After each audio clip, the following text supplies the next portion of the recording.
Emajõe karikavõistlustele ei antud avapäeva 4 kilomeetri sõidust taastumise aega rohkem kui napid 17 tundi. Hommikul kell 11 lähetati kokku 63 paatkonda 2 kilomeetri pikkusele distantsile.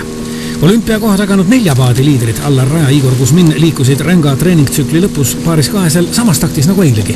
Täna edestati Jarek Konsat Aleksei Lipintsovi 20 sekundiga.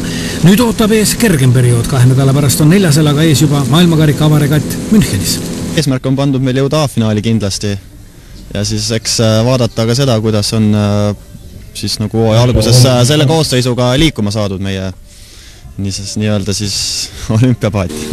Ühe paadil oli Leonid Kulov tänagi parim ning teenis ka Emajõe karikavõidu. 2000 meetri peal edestas ta Kaspar Taimsood 4,4 sekundi võrra, aga neid tulemusi olümpiapiletit ihkav Narva mees ületähtsustada ei soovi.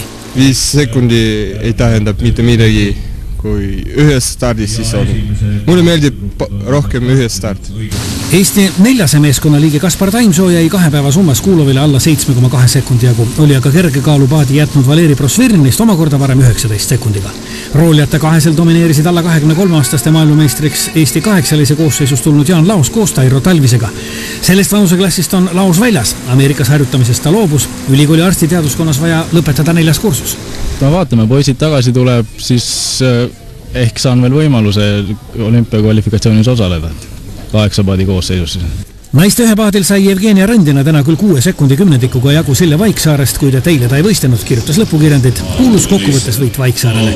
Paaris 2 parimad Helen ja Kristiina Tinkused, noortest Kaur Kuslap ning Andra Joost. Võistkondadest kuulus Emajõe karikas Pärnu sõudekeskusele Kalev.